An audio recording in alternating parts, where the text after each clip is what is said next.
It's being reported that the NFL Super Bowl has had the lowest ratings in 11 years.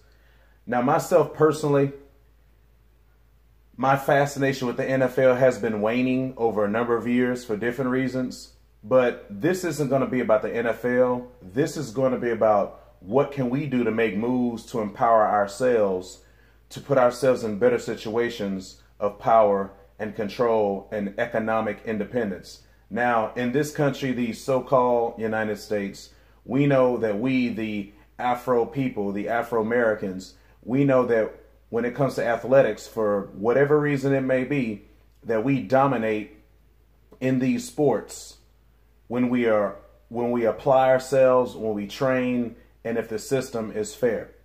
So what I'm asking for, and starting with American football, because in this country right now, that is the most popular sport. And as that sport goes, so too can it go for other sports. If you are a player right now at the junior high school level, middle school, secondary school level, or if you're in a collegiate level or high school level, private school, go to a HBCU. I want all of our players to go to HBCUs, or if you can't get into a HBCU, if there's not a HBCU that is available to you in your area, if you have to go, or if you end up going to one of these PWIs, make sure you make demands for the athletic department, make sure you make demands of the football program, and make sure you make demands for the school that if I go to this school and my brothers go to this school, what are you going to do into the community? We have power in our athleticism. We have power in the participation that we have in sport. And if we deny our talent, if we don't participate with these PWIs, and as it used to be back in the day, if we keep our talent within our community, if we keep our talent with HBCUs or other institutions that will prove themselves and will show results that they will work for the community, that's how you can starve the system. Do not give them your talent. Do not give them your commitment. Do not give them your resource. Do not give them your ability. Withhold that from them and only take it to schools that are for the community, not schools that are not for the community or against the community. That's the way it used to be back in the day when you had the old AFL against the NFL before they merged. Most of the players that played in the old AFL went to the HBCU types of universities. The AFL was the one who was really gathering that talent. And I feel just like with integration in general, when the AFL merged with the NFL, we watered down our power, our talent, and our ability into the NFL. Then the NFL started to take all of these players. Well, before, the NFL was not taking players from these schools. The NFL was not integrating. The NFL saw that the AFL was going to be competition, so they made a business move. They made a money move and a power move, and they said, well, instead of having them as a competitor, let's bring this startup league into our fold, and that way we can control the pipeline of players. But in our communities, in our neighborhoods, and our families, and if there's any Afrocentric schools out there, independent schools, charter schools, or private schools, we control the pipeline as parents, as people, as individuals, and in the community. Now, from a health standpoint, especially when it comes to brain injuries and mental health, everyone's going to have to make their own decision of if they're going to let their children get involved in contact sports with those health concerns, or as you get older, you know, every individual is going to have to make that decision for themselves. I don't know if I would let boys of mine play contact sports with these issues that have been going on and with the awareness that's being put out there. And if I did get them involved, I would have to run the league or the team and take control for the protection and safety of my boys instead of putting them in the hands of someone else, of a stranger who may not care about them, who basically will just use them, you know, this may not be the best term to use, but almost like a slave simply for victories, okay? So if you do have organizations, community groups, fathers, parents that are taking control of your children, if they do have a passion or wanting to be in athletics, go the LeVar Ball route. Go the father of the Osaka sisters route, who was inspired by, I believe, Richard Williams, the Williams sisters' father. Okay, do like these brothers. You know, the Osaka sisters' father, Richard Williams, LeVar Ball. Take control of the direction that your kids are going if they show a passion or a talent for these things, and don't let these other people control your children. You are the parent. These are your children. You should be in control. Do not surrender your power. Do not surrender your authority to these outsiders when it comes to your children. That's why in situations with these athletes, and when there's no fathers, these schools or these teams or these leagues, they can do whatever they want and they can push the women around in the family. But when you have a strong father in the family, you're not going to be able to push these men around. You can't push around LeVar Ball. You can't push around the father of the Osaka sisters. And you can't push around Richard Williams, you know, regardless of the direction that the children may end up going. You can't push these fathers around. So that's what I'm urging. And it's, like I say, because American football right now is #1 in general. I want all of these football players, I want all of these football families, dedicate yourselves, commit yourselves to HBCUs, dedicate and commit yourselves, do letters of intent to HBCUs. Don't go to these PWIs. I think National Signing Day is in the future.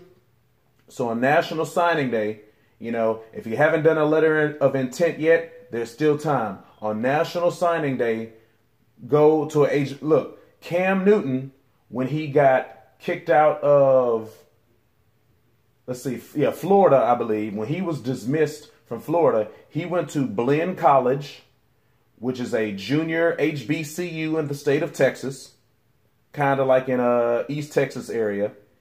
And then from there, he transferred to Auburn. But if Cam Newton would having the success he had, now it was a JUCO, so he couldn't graduate. But let's say if it wasn't a JUCO, if it was a 4-year college where he could have graduated with a 4-year degree, I believe Cam Newton would have been drafted, maybe not first overall pick, but I think Cam Newton would have been drafted in the NFL, and he still would have been able to go on and have the same level of success. He still could have been a first-round pick, even if he wasn't the first overall pick. Okay, Michael Strahan, Texas Southern University.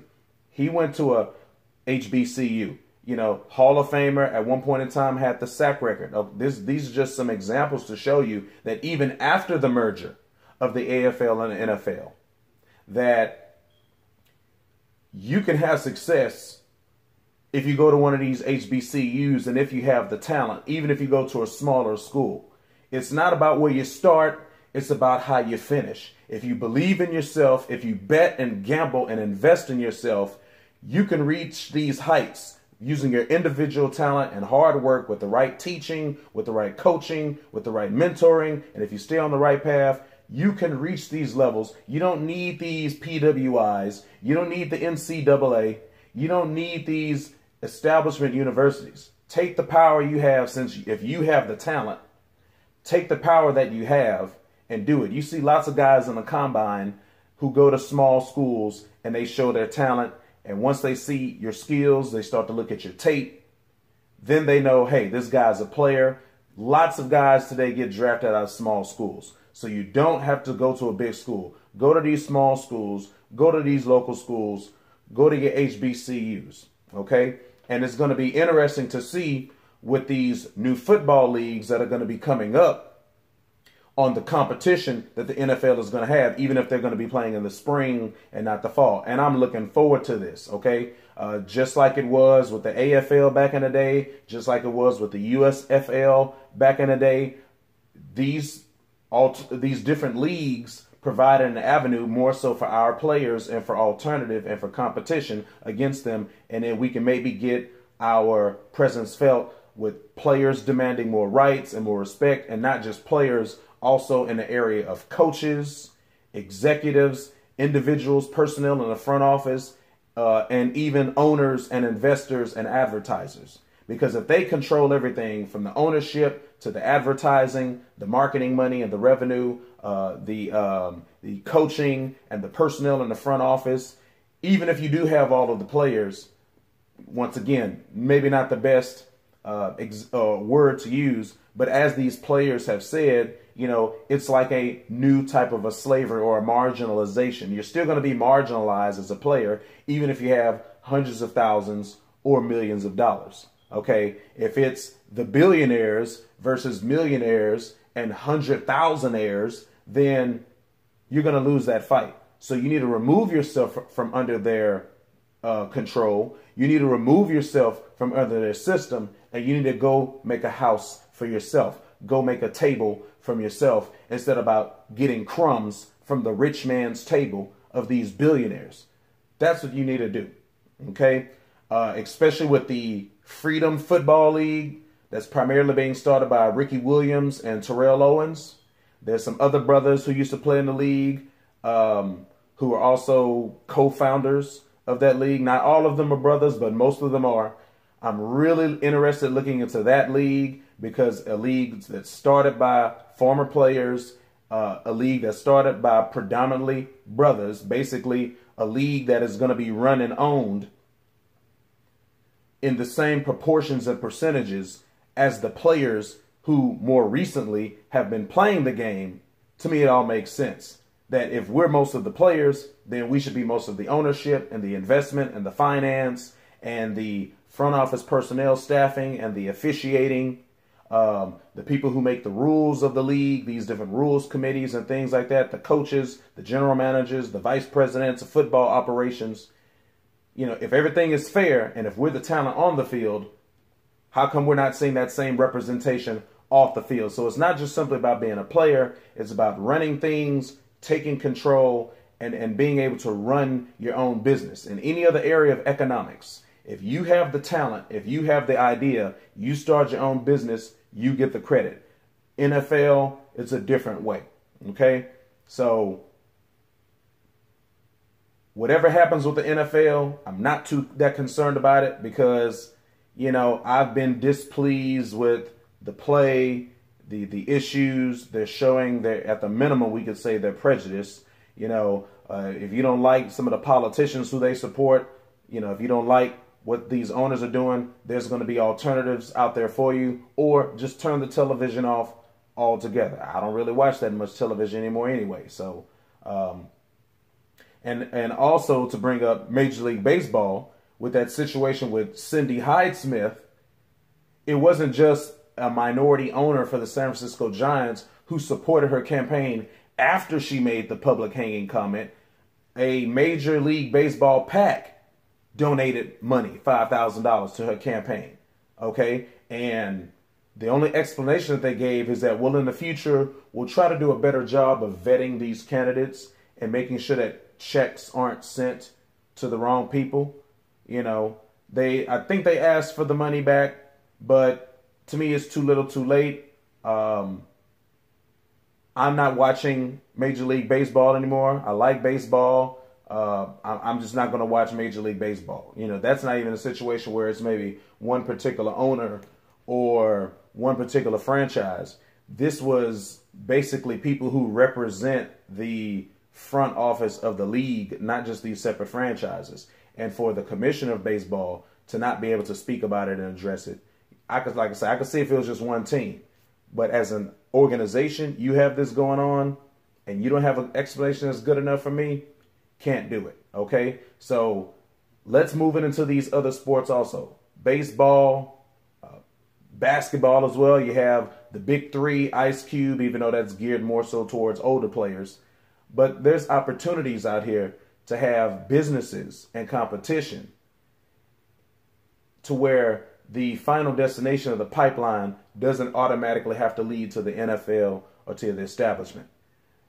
You know, it could be golf, it could be tennis, it could be hockey, which we possibly maybe invented.